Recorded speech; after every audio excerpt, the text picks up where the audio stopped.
We are recording. Now I share computer sound. So hopefully.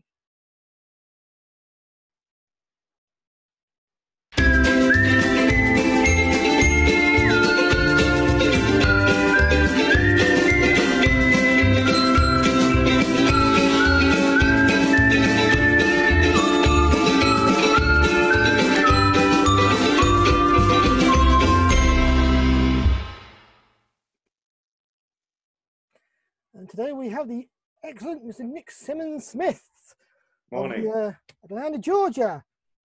Hello, Bandmaster. How are you, sir? I'm doing very well, thank you, Morgan. Good. Amidst all this turmoil and trouble, it's nice to be able to chat with friends. We've met a couple of times in the past, which I'm really glad of. You emanate from Chelmsford, just down the road from me. And I saw the band when you came and show off all your musical heroes. The last time we met some of your fellow comrades in the band, it was absolutely lovely. Although I think a couple of them had too much ice cream. Yeah, we had had a couple of ice cream. We had real trouble with sickness in the band, and people were going down like 3 or 4 people a night. But fortunately, it worked out that it was a part we could cover each night. But there was a lot of sickness on that tour, but we had a good time. That's good. So, this is, as you know, for those who are well versed in these composer chats, to talk through your credentials and your CV, inspirations or lack of, and we just go where the conversation goes. But I'd always like to start at the compositional beginning. So, when did you realise that composition was something you could do?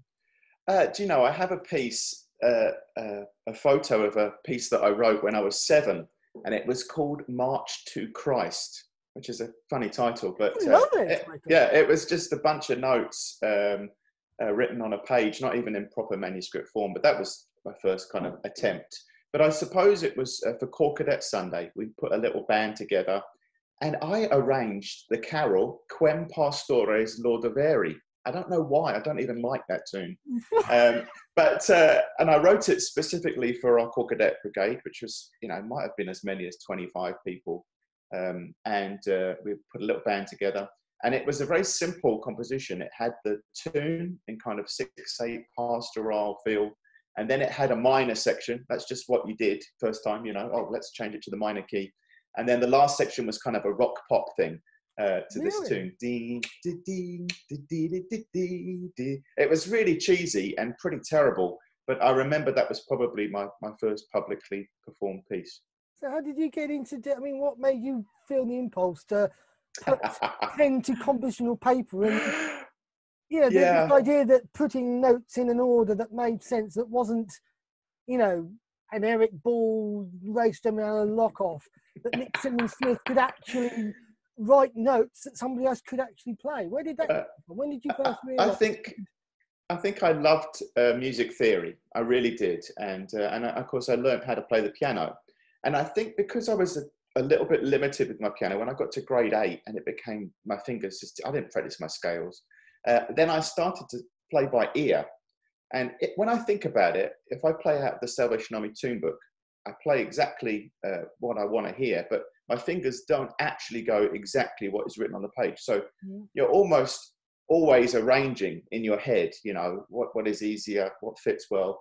And I think it came from that. And I went to most of my musical upbringing is in the army, everything I learned really. But I did go to a music school that was not army, and they had a 30-minute theory class a week and an oral class for music training, ear training.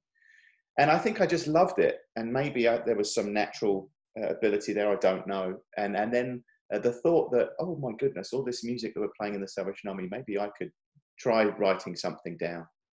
Yeah. That's probably how it came about. Yeah, and you have. Look at the official index. Everybody is aware that the order you write in is not the order it gets published in. So you've got plenty of boxes full of pieces that are bursting to get out of the cabinet to explore things. But I remember I didn't do junior band, but we were helping out Ipswich Barnford Road Band at the time, and I vividly remember Open Invitation. Yeah. Going on the stand and thinking, hey, this is interesting.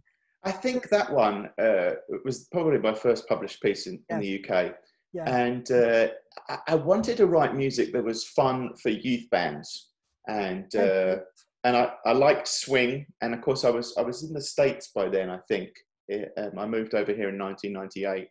And we had a really good quintet in our music department. And we would go out and play all the time.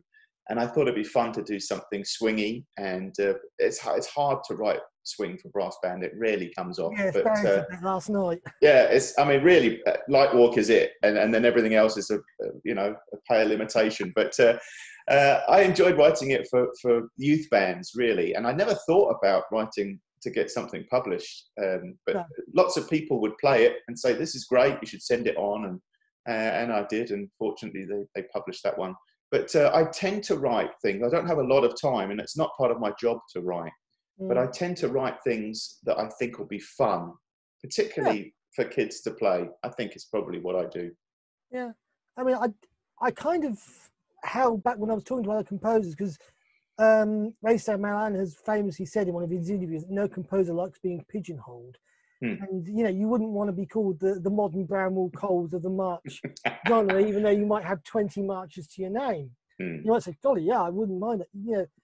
I would guess that, like many other people, you enjoy the challenge of someone saying, can we have a horn quintet? I would say, okay, I'll have a stab at that.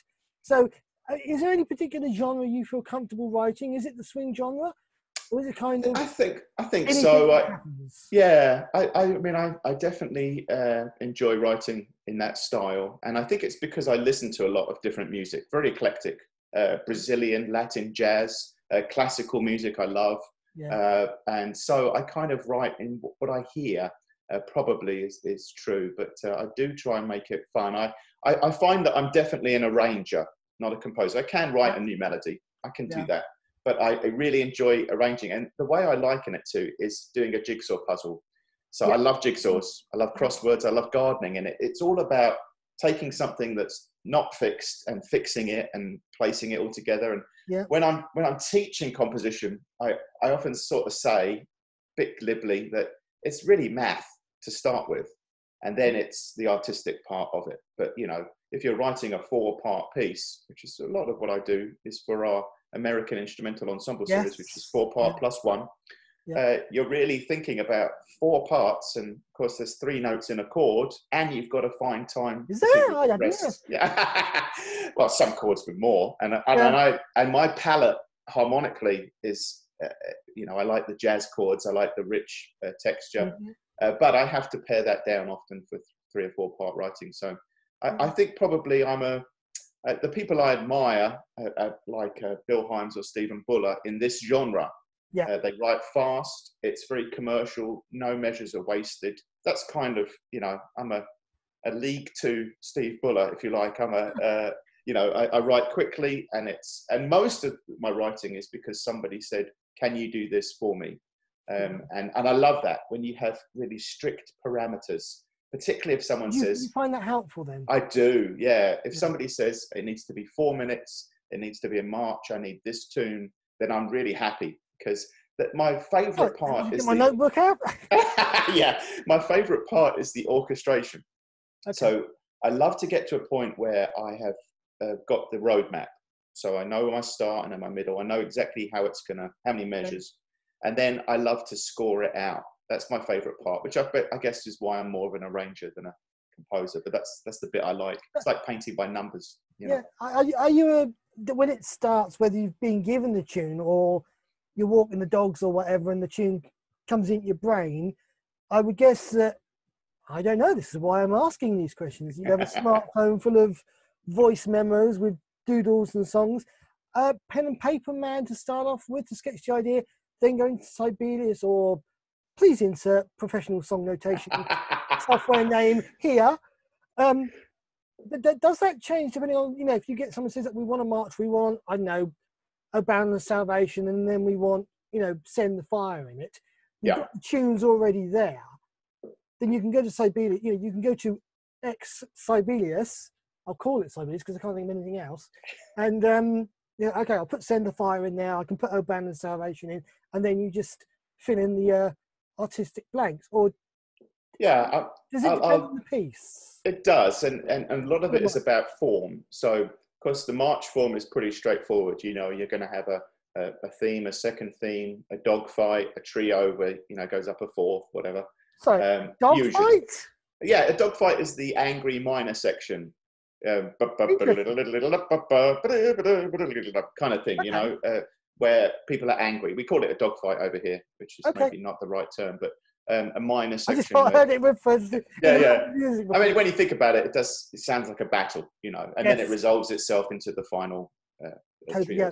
Yeah. So I think a lot about it is form. So making sure you get the form of the composition correct. I'm a piano guy, so I do like to sit at the piano, but often if I need a new idea, I will go for a walk. Water inspires me. So if I go down to, I have a lake at the bottom of the road here, just to look at water really inspires me, or to go to the seaside, I suppose, would really, somehow really sparks me. But sometimes it's best to get away from the piano and just go out. And a walk is certainly one of the best things to do, and not listening to anything but nature sounds. That's how you clean the musical palette then, if you want to sort of approach it from a blank canvas and say, you know what the criteria is, but everything's jumbled up, the jigsaw puzzle's kind of bursting in. You can go for the walk, and that cleans out the cache, so to speak. It does. And generally, sometimes if you're at the piano, you will go where your fingers want to go rather than the scoring of a brass band or whatever it is. So getting away from the piano sometimes is very helpful. I use a software notation called Finale, which is very similar to Sibelius, but it's just what I've used for 20 years, and you get used to it, and it seems to work very well for me. But one thing I try not to do is, you know, start full score and start putting notes on. If I can, do a short score first, so that I get an idea of what I want to do. Because the danger is when you start big that you're not really thinking about how things are put together. And so anyway, that's how I work. You know, I still think SATB.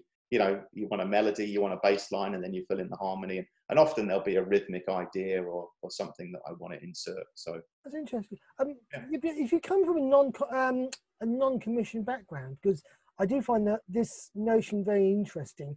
As a composer, you know, I call it the Les Condon treatment, because obviously he is famous for quoting that in the introduction to Easter God, he says, when there's an idea in there and it's got to come out, you've got to let it mature and develop and evolve. So, you know, when you're on the walk and you say, okay, that's a hymn tune arrangement done, I've got a bit of breathing space, and God gives you that tune, and it's kind of, where does this go? Because you've got the freedom to turn it into what you want. How do you discipline yourself to say, okay, it's not going to be the tone poem for Carnegie Hall. It's going to be, you know, there's not a limit on to the players, because it's a self-invested piece. You can have pieces that you write for your core band, for the quintet. You're aiming to write that particular tune for that series. But there's an original Simmons-Smith idea where the sky's the limit. How do you maintain your sensibility on that, your control? So it doesn't just it's a great question. And, you know, there are a couple of things to that. Firstly, normally I have more ideas than I can put into a piece. So you don't want to put the kitchen sink in. So you have to self-edit. It's really important. And you've got to realize that you might come up with 20 ideas and they might be really good, but if they don't fit, then you've got to trash them, or at least file them away for later use. Yeah. But so there's the self-editing part of it, you know, no wasted measures, and not every idea needs to go in the piece. That's a really crucial thing. So I did a couple of pieces this past couple of years that were bigger in nature. So I had a chance to, you know, have a broader palette, if you like, and my territorial band that meet 3 times a year are able to play these pieces. One was a piece called Lost, and based on the vision of the lost, Booth's vision, where people are drowning. So, Brinton Broadstock did a similar piece, The Vision of the Lost. And this one was just called The Lost. And a lot of the music, you know, there's no recognizable melody as such, but it's storm-based. So that was a lot of fun to do. lots of seascapes and thunderclaps and Sounds very Soderstrom-y. Yeah, absolutely. And so that was a bit more extended. And a lot of the pieces I write are often collaborations with creative arts for like a congress or a commissioning. So in my mind, I'm painting a picture. And then that particular piece had a funny section of Love Lifted Me in 13/8 or something, 11/8 or something. It was just, it meant to be unsettling, you know. Okay. And then it came out into Eternal Father, Strong to Save, with some singing and some overlay. So that was really fun, and I could let myself run wild a little bit. But even in that piece, I had to then bring it back and say, I love those 8 measures, but they just don't gel. So yeah, it's got to click, hasn't it? Yeah. Yeah. So being as you've got a lot of people ask you to write things, and I'm going to sort of cherry pick a couple of things in a minute. How do you keep the originality of the tune important? Because if you, not necessarily because you've been asked to do a piece based on a tune, whether it be a march or hymn setting, but you know, you want to take, I know, the tune of St. Clement's or Repton or whatever. That tune, that's the foundation of the piece. You know, God has said, right, I want a Simmons-Smith version of Repton in this format. How do you keep it original? How do you maintain the holiness of the tune? Firstly, I wouldn't mess with it too much. If I was treating a tune, you know, I would want the melody to be clear. You could elongate it in places, put some, you know, special treatments to it, but I wouldn't want to mess with it too much. And harmonically, it needs to be consistent. I mean, you can give it another harmonic treatment, but it has to be consistent throughout. The other thing that I do very intentionally when I'm asked to write something or I'm thinking about writing something is to research the arrangements that are already out there, because the last thing you want to do is do something and then it's already been done. So there's no real point in doing that, and you wouldn't want to step on anyone else's work. And for a composer, the fear is that you inadvertently have, by osmosis, heard something that you think is yours, but turns out it isn't. That's always the big fear. So I always try and look at everything that has been done on that tune so that I don't fall into that trap. So I try to make sure that what I'm doing is very different. So every time I write a piece, I pull out all the scores with that tune in it. So I have a database in my department that tells me all the tunes in every piece, which is really helpful to me. And I also am very careful. Get the wallet out. How much do you take for bribes to get a copy of that database? I could share that. I could. Oh, yes, please. Yeah. And I had to say the work was not mine. It was my administrative assistant who, every time a new piece comes published, types it in, and we go from there. So it's very similar to an old one I got years ago. Yeah. I mean, it's a great resource. But the other thing I would say is there are certain tunes I would stay away from. I don't want to arrange Urbana Salvation, and I wouldn't touch Repton. So often I will choose maybe a more contemporary praise and worship song that hasn't been arranged, just so I avoid any, you know, I don't want to do just... Do you find that potentially difficult? Because I remember Andrew Blythe said when they were talking about the new tune book, he said, we've got some fantastic contemporary worship songs out there, but to try and brass them up, square peg in round hole. Exactly. Well, square is the word. I mean, it just sounds wrong. And a lot of praise and worship tunes, not to be critical of them, but the melody is not conducive to getting to, you know, to singing easily if you don't have the music in front of you. So you do have to choose very carefully. And if I look at the Hallelujah Chorus series, Bill Himes was very particular about choosing evergreens. Now, you don't always get it right, but tunes that he thought, like in Christ Alone, that were going to be around for a while. And I think you have to be very careful that, particularly for brass band, that if you choose something too out there, it's not going to sound very good. So you do have to be careful. Yeah. I mean, apart from Open Invitation, I remember one of the first ones when I was in the senior band that really blew my socks off. And I believe, if I remember my bandmaster correctly, Good Old Army was written for a veterans meeting. And, you know, it's a very interesting thing because it's almost something you'd associate Norman Beercroft or Terry Camsey with. So how did that fall into your lap? I remember the phone call. It was a retired officer who is still retired and still working post-retirement. And he said, look, we salute them. Yeah, absolutely. And Orville Salmon is his name. And he said, can you write me a march for a retired officers gathering? And I thought, okay. And I love the old marches. I love the old Blue Book on the march. I love those old Redcliffe March, the Wellingtonian, that type of thing. And so I wrote this and I thought I'll throw in as many old army tunes as I can. And I think there's 7. And at one time, I think 3 tunes are happening at the same time. And then I finished even with a little quote from, it's probably Emblem of the Army or something, Anthem of the Free maybe, right at the end. So I thought this would be fun. The hard thing about that march is the transition from 4/4 to 6/8, and the tune is When the Mists Have Rolled Away is the trio. And I love that tune, we are witnesses for Jesus in the haunts of sin and shame. And so, I'd forgotten about that little piece, but every now and again, someone will write to me and say, I love good old army. And, I'd written it just for this retired officer in a division over here. I never thought that it would become used, but it's a good little march. Yeah, I find it interesting because when you interview these composers, and what has surprised me is particularly, and I will call them the younger generation, the quotes from people who they admire are names I would not have associated with that person. And that's no differential to the person. But when you get people like Michael Kenyon and my all-time favourite Les Condon, Bill Himes, James Curnow, again and again, and Ken Downey coming in again and again and again, I would not have thought of them, because I thought, hang on, these are people who've been, not written prolifically for 30, I mean, Les Condon's been dead for nearly 40 years, God bless him. But Bill Himes is more well known for his To the Chief Musician and College, the big work, So Glad, for supporting the little snippets. And, your Unity series stuff is a very classic example of that. As you say, you're writing for a compact audience to make it accessible. Can you remember the first time that you heard a Salvation Army piece that you'd written for publication being played out live?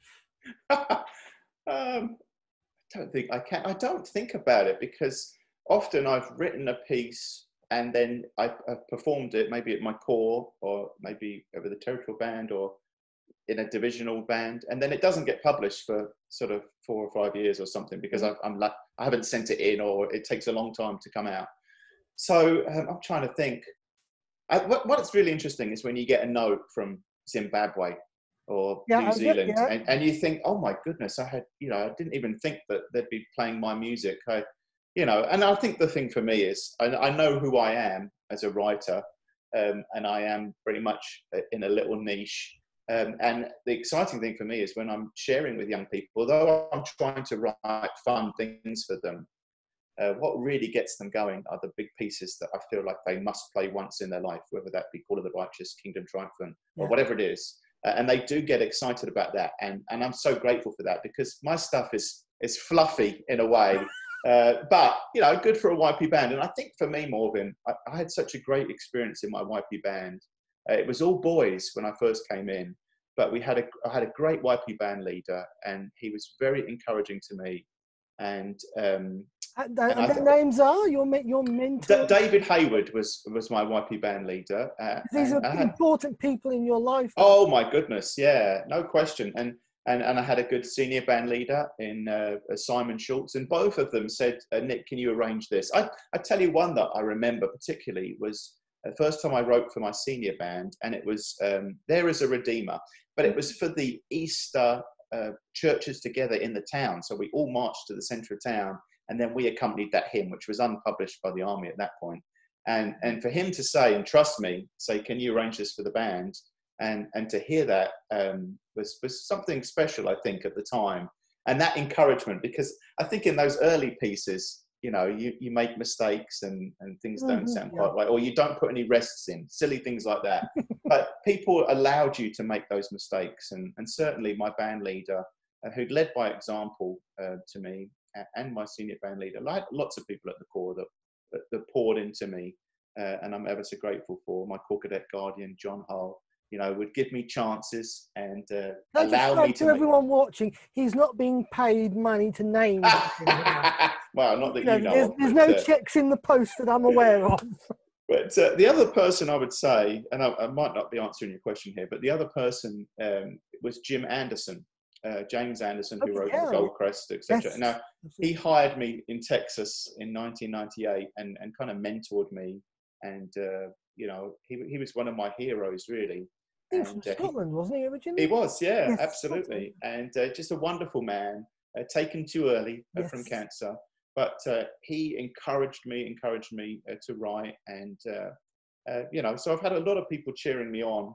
And you kind of need that, because sometimes you doubt yourself and you think, oh, and it's a bit like having a baby, really.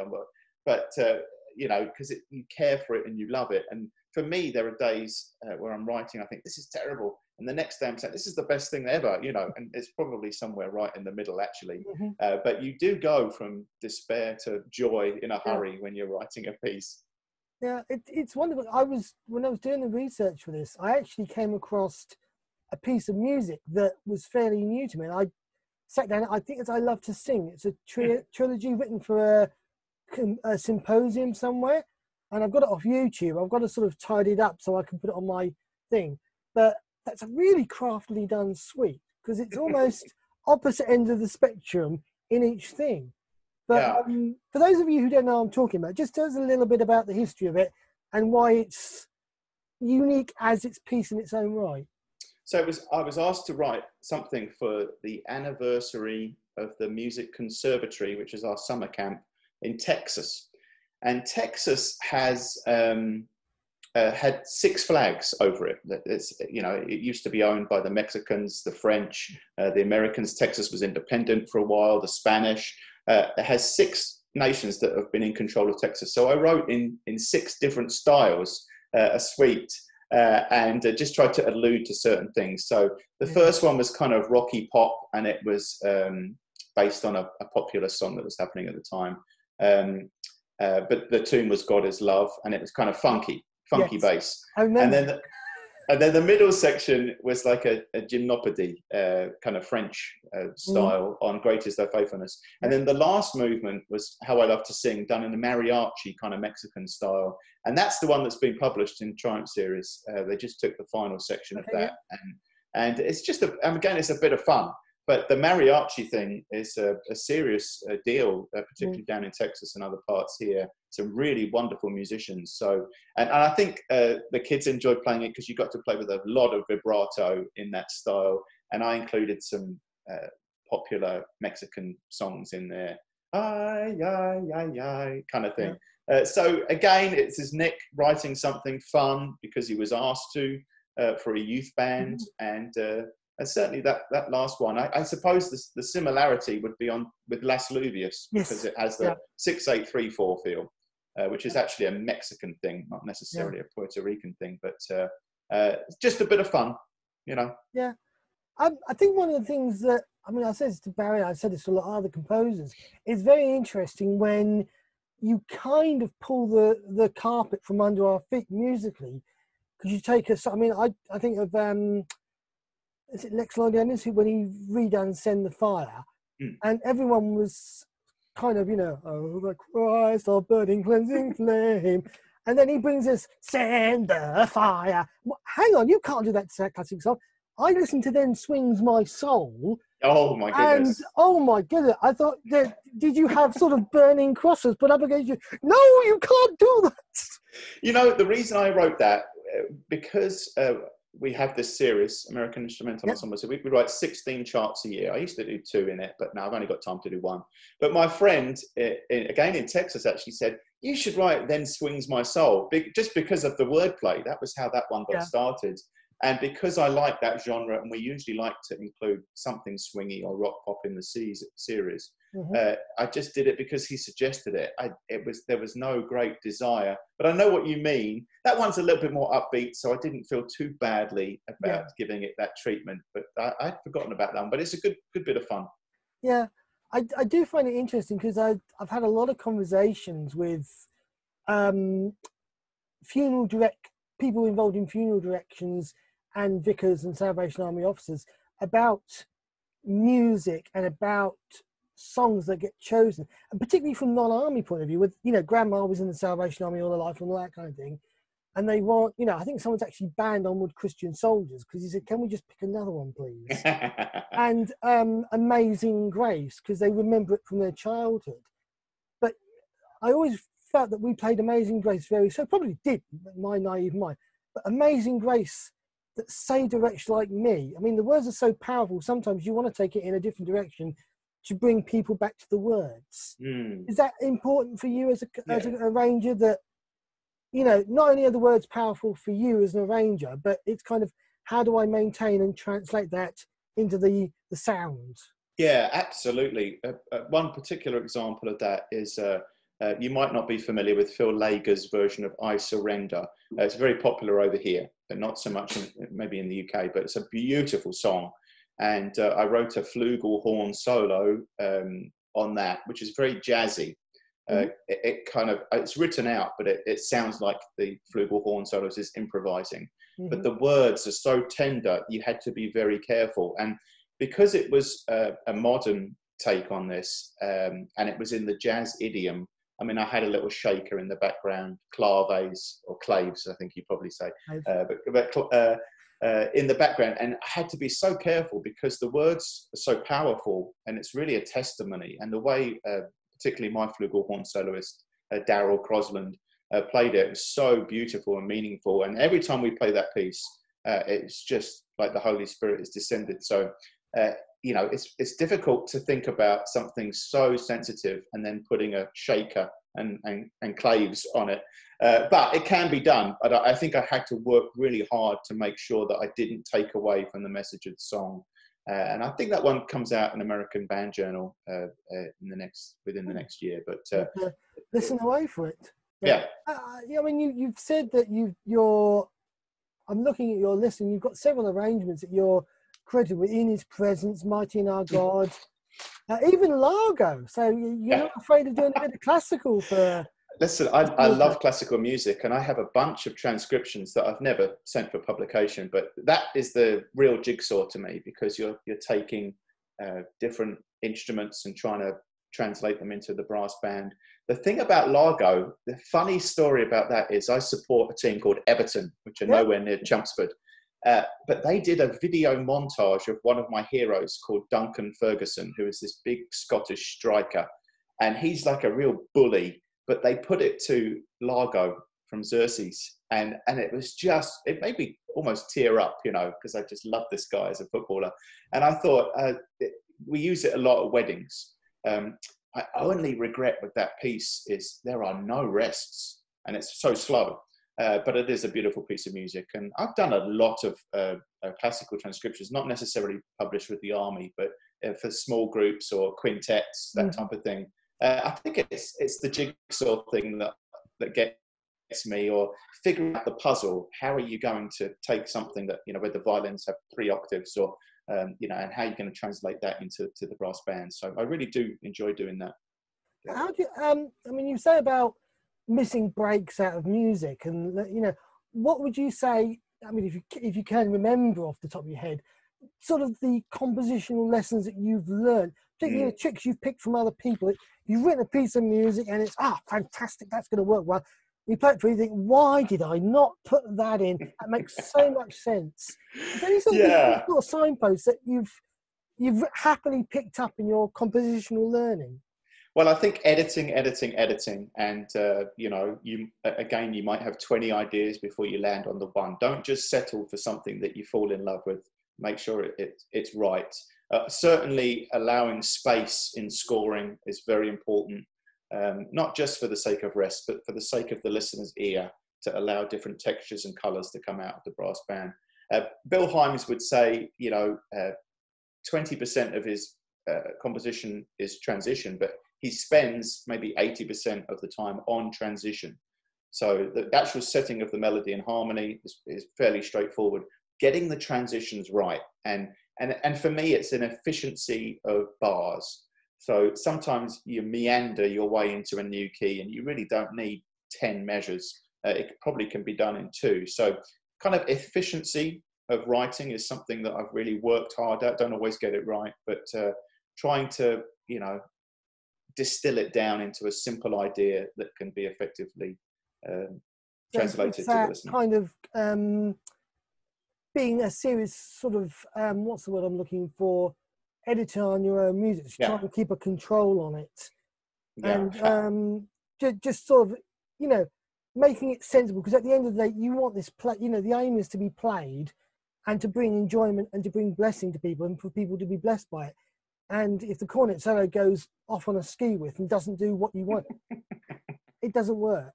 Yeah, and I would also say to, you know, I do a little bit of teaching on, which is funny because I'm a somewhat inexperienced composer myself, but I love to teach composition because I love the theory of it, you know. But one thing I'll say is often when you've written something, put it in the drawer for a month, then pull it out again. And it's amazing the freshness that when you look at that score and you think, oh, that really wasn't as good as I thought it was, or this still has value, you know. I think allowing time away from something, often you come back with fresh eyes, which is really helpful. Yeah. I'd like to ask you, being a Brit now, living and working in America, cultural differences in the music. And obviously, sort of suddenly saying the North London area, Chelmsford, you know, you've got all the big hitters from the southeast of England and the big famous names of coming through British music. Then transposing that to Texas under Jimmy Anderson and now in Atlanta. How do you cope with the cultural differences? How did you cope? Because I've been there quite a while now. Yeah, over 20 years. And I would say that the differences were marked at the beginning. I mean, when I first came here, you couldn't get a bag of salt and vinegar crisps, I should say. My language is American. So the differences were marked, particularly with the army. It was a very different army. But I would say over 20 years, the world has got smaller and more similar. So there are still some differences. And I think the way we learn instruments is different here. It's done in the school system here during the day, and the bands are like 300 people in one grade level, you know. Whereas when I was at school, I learned, and it was all done after school voluntarily, and we had 13 clarinets and a couple of flutes, a viola and me on tuba, and that was it. So I think the approach is different. I would say that over here, maybe the sound is a little bit brighter, influenced by the trumpet probably. So I have to be careful about that when I'm teaching, when I'm conducting. But in terms of writing, I don't think it's changed much. I think I'm more aware of percussion than I was when I started, but I think percussion has become much more integral to the brass band unit over the last 20 years. Thank you, Lord. Yeah. So you gotta kind of treat them as musicians as well. But it does give you. Right, I'm out of it. Yeah, it does give you a lot of options, you know. And for me, when I first heard marches by Haydn, Kerno, Buller, and I heard a glockenspiel play, you know, I think, oh my goodness, a glockenspiel in a march. Well, guess what? The first march I wanted to write, I was putting a glockenspiel in it because it sounded, I suppose, more American. But I think we're much more similar than we used to be in many, many ways. So the world has become a smaller place. It was interesting because I remember asking Nick Samuels, who obviously lives in Canada, works in Canada now, that when he's conducting meetings, when he first started conducting meetings, he had to sort of double check the tunes he was using, because they go, well, yeah, but we'd never actually sung it to that tune. I mean, I still come across Christian musicians in the UK that would never, ever have sung "Oh Jesus, I Have Promised" to Aurelia. Would never occur to them. And yet in the army, it's almost, if you don't, that's sacrilege. You know, how dare you change the tune? And, you know, have you ever had that, you know, going from Britain to America, did you ever sort of had that problem where you had someone say to you, Nick, what are you playing that? Why are you, is that a UK tune? Would you normally? No question about that. And because I'm a core bandmaster, I'm facing that every week, you know, and choosing the right tunes. And often I will call, even now, because I'm so confused now, being 20 years here, and what I grew up with, sometimes I think, oh, what is the tune that people sing this to? One for me is "And Can It Be?" I love the tune Cardiff, but I have not yet sung that to Cardiff in 20 years here, because we sing it to Sagina here, which is a great tune too.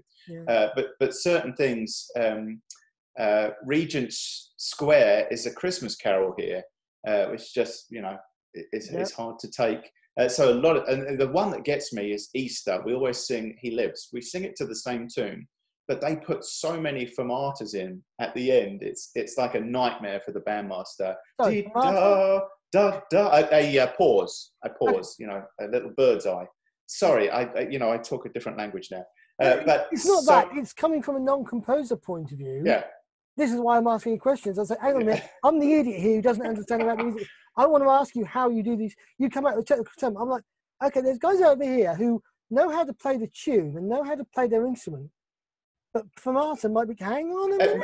It might be an American term, or maybe. I don't think it is. I've heard the term. Okay, yeah, but I used to call them pauses, I think. But it really is, it's the bird's eye. But in He Lives, they put so many in at the end, so you've got to make sure that, and you really want to be not the guy that says, oh no, this is how you play this tune. You know, I came from England and this is how it's done.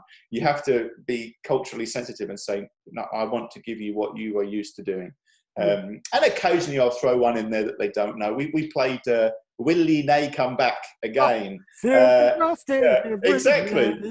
And they enjoyed it. And I think I used 6 players in the band and the rest of them sang it. And they enjoyed that. So every now and again I'll introduce a new tune to them and let them appreciate that. Yeah. It's nothing to do with the compositional story, but I remember Mark Carey and myself had a very minor collaboration a few years ago when we played the old game of one song to the tune of another. And you'd sort of have, What a Friend We Have in Jesus to The Carnival Is Over, Abba Father to the Archers, and things like that. And I mean, I remember we had this wonderful couple come in, and I had a mate of mine who was on the back with me on the laptop, and we were just having tea and coffee. And I said, do you know Abba Father Let Me Be? He said, no, I love it. I sing it to the theme tune from the Archers, and it never had occurred to him. And I discovered where some Mum's favourite tune is Whitechapel. La, da, da, da, God Who Touches Earth with Me. Because we all know it from the end of Dirty Dancing. When they but you know what that tune used to be called in the tune book? Death Is Coming. Yeah, I found that one out by accident. Actually, the alma mater song of Calgary University, I believe. And so, for some reason, I feel like it's an Australian tune, but I might be wrong. But anyway, you can sing, and I do like, sorry, I haven't got a clue. I mean, I love that. And one tune to the song of another. It's great. Yes, sadly, we've lost Tim Brooke Taylor now. So it'll be interesting to see where that goes. I've actually had sorry, ladies and gentlemen, I've actually had the pleasure of being in Ipswich Regent when they've done a live recording. Oh, very good. Clue. So it was interesting to finally work out how the heck he played Mornington Crescent. Yeah. Very good. And everybody else in the US is going, what the heck are they talking about? But can I ask, as part of your job description, is the prolific part of the AIES part of the job description? Because obviously you've got a lot of credits in that series. And as you say, they're very small. They build up in grades. Is that part of the job that you have to arrange and contribute that? I mean, you've said before that you've had to minimize the amount you do, but you find Kerno and Himes and Buller, yourself, and I think Nick Samuels has done a couple where they're just sort of peppercorn, sort of half a dozen bar, 2-minute snips of a hymn tune arrangement or something. How does that fit in? Yeah, it's a great series, and when I write, I tend to write at home, and usually when the kids are in bed. That's kind of it used to be 8 to 11 in the evening. That's my writing time, if you like. Now the kids are going to bed a bit later. It's a bit harder, but certainly publishing it is a big part of my responsibility.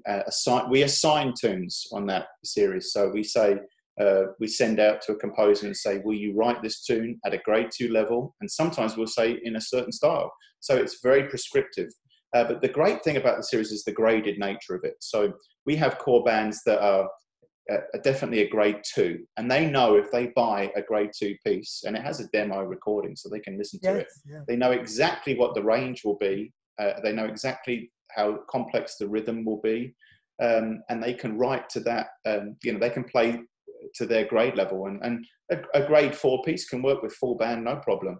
A grade 1 piece can work with learners. Basically, a grade 1 piece is often in the key of C, only has an octave range, that type of thing. Only has quarter notes, crotchets, minims, and semi-breeds.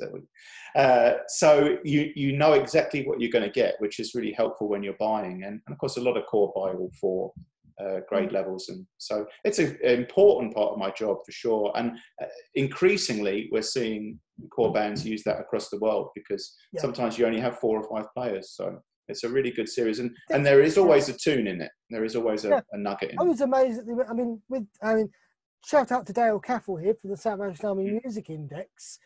I was really thrilled, and not only did he put this online, but the linkage of recordings. And I don't know who did it for the AIS, because I'd been aware of about 10 years worth.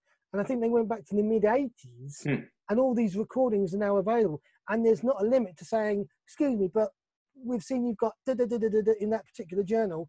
We'd like that for our corps band in, Newcastle. Yeah.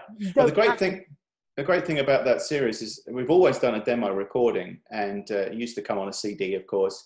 But now it comes on YouTube, and you can see the score pages turning as they're playing it through. So it's really helpful if you're uncertain whether you want to buy that piece. You can actually listen to it, or if you're a conductor who's learning their craft, you can actually practice with the recording. So it's kind of helpful, but it's a great series. So I highly recommend it.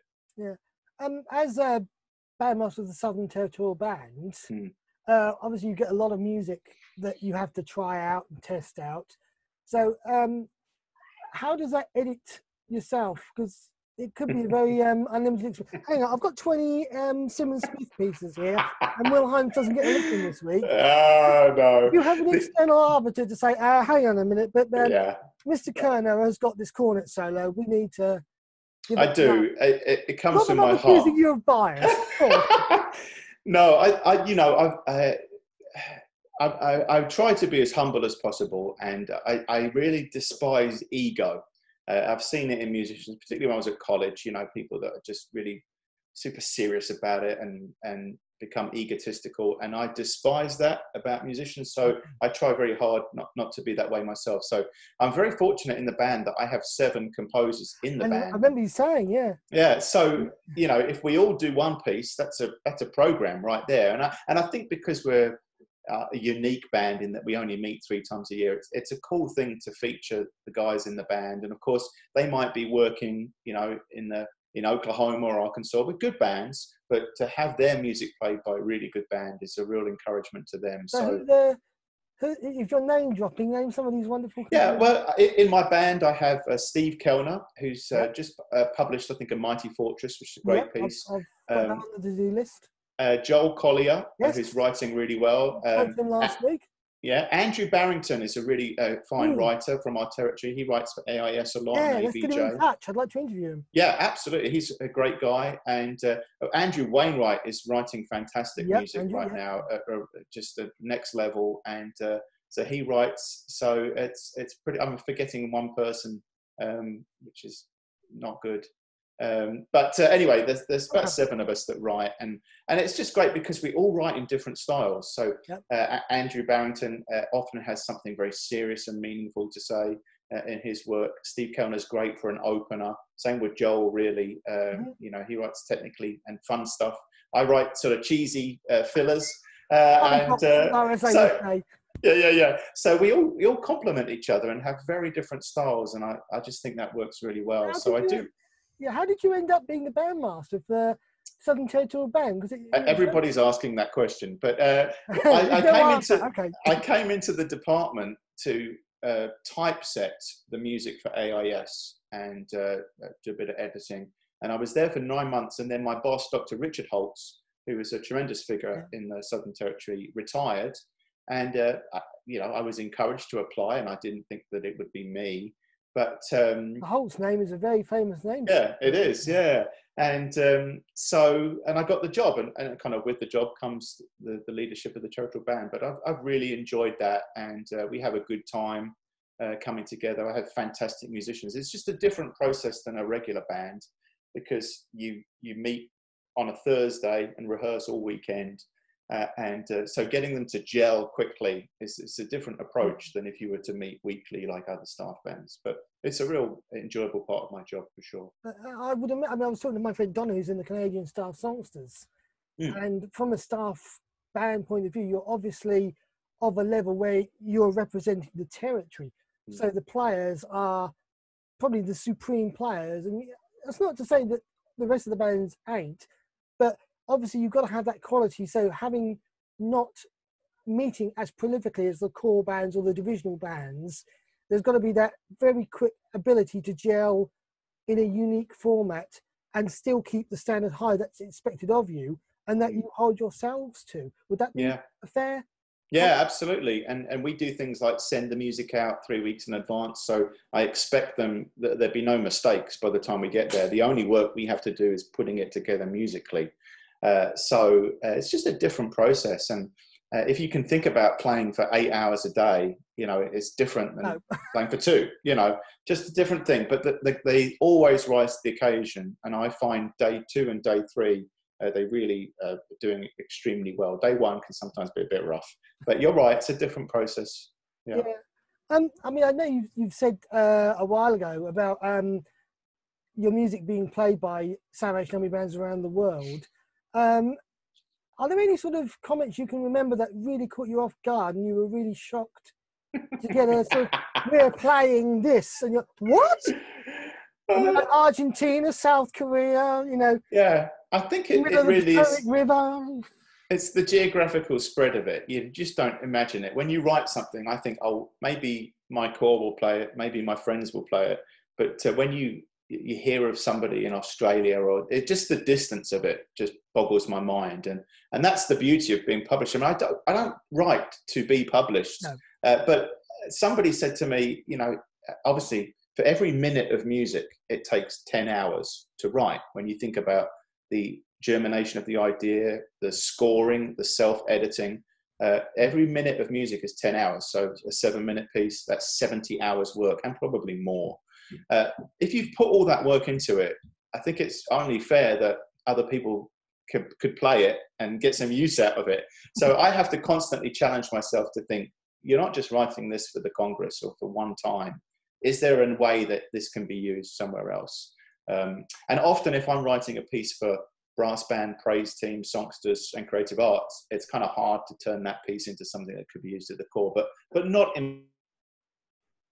impossible. It just takes a bit of time time I don't often have, but I don't know if that answers your question. Who are your musical heroes in the army? Not for composition, but you know, growing up, you know, music put on the stands that you enjoyed, and you thought, you know what?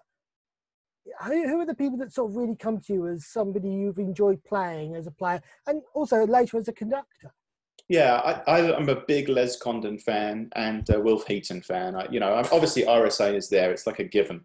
And I think playing in my YP band, playing Blythe Heritage by Les Condon, or South Down or something like that, or The Front Line, The Great Crusade, pieces like that from Condon or RSA, very meaningful to me.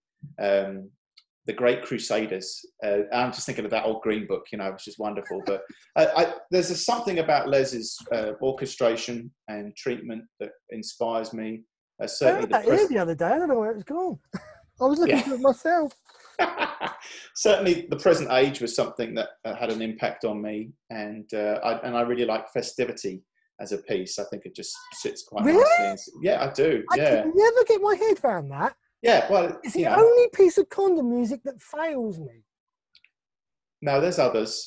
I'm not a big Faith Reborn fan, but I like Festivity. It's just fun to play and fun to listen to, and bright and energetic. So I like the Condon. If you pushed me, but obviously RSA had a big influence.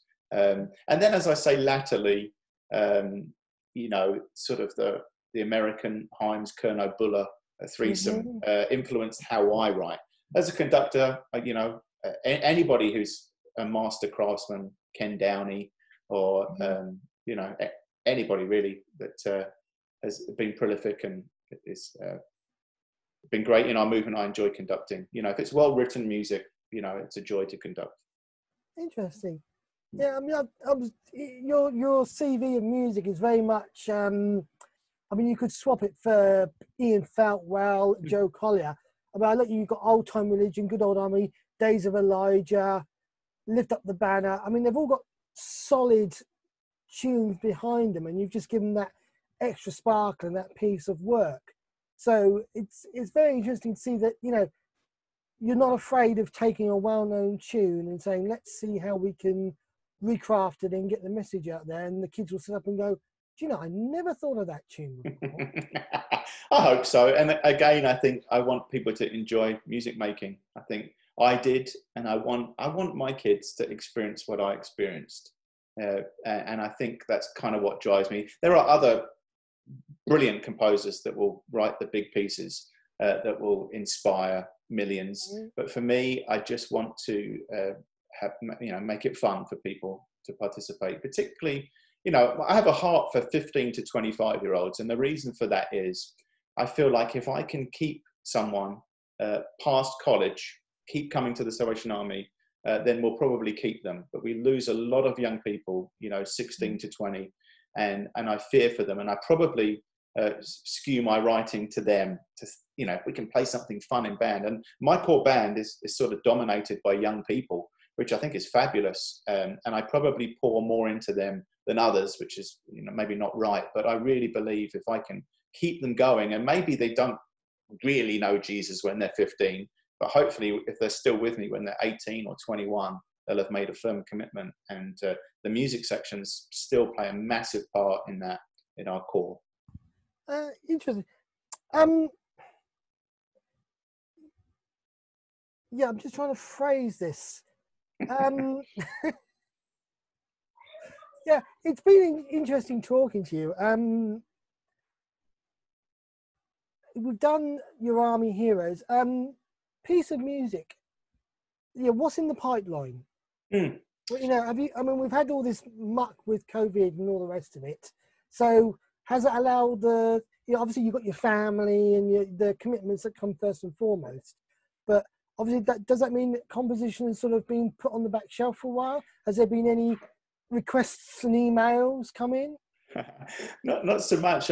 Honestly, I didn't write anything for the first 6 weeks of COVID. And I don't know whether that was in my soul. I just didn't want to. I also had to finish some writing for our Congress, which has now been delayed a year. Yeah. So trying to wrap that up so that we're ready to go next year.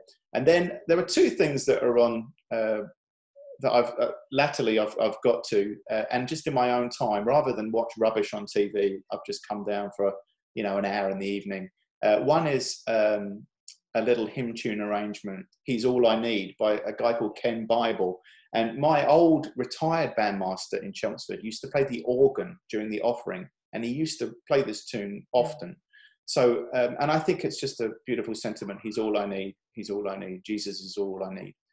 So I've arranged that very simply. Maybe it's a triumph to the scoring, but it's very easy to play. So I'm working on that. And then just for fun, doing a jigsaw. I'm doing a telescoped version of Mozart Symphony 40. You remember how we did Italian Symphony and the New World Symphony in the festival series, and they were telescoped versions. So really themes from. So I've done that with Symphony 40, and it's more of a kind of a challenge. It's more of a jigsaw puzzle for me. I don't know if anyone will ever play it. You've got a jazz arrangement of Mars, Bringer of War somewhere in a brass idiom. I literally no idea where I picked it up from. Oh my goodness. I would love to find out, because it's got that wonderful dum, dum, dum, and it's got that rhythmic beat to it. It's not the classical arrangement you hear the RAF band play outside Buckingham Palace. I'll have to send it to you because it's real funny. Yeah, that'd be great. Whoever wrote it, I have a funny feeling Martin Thomas may be behind it, but I don't want to falsely credit him. But it sounds like the kind of thing that he might have written. I apologise, Martin, and if it's not you, I'll have to send you a copy. That'd be great. As of when you woke up this morning, what was your favourite Salvation Army song on the brain?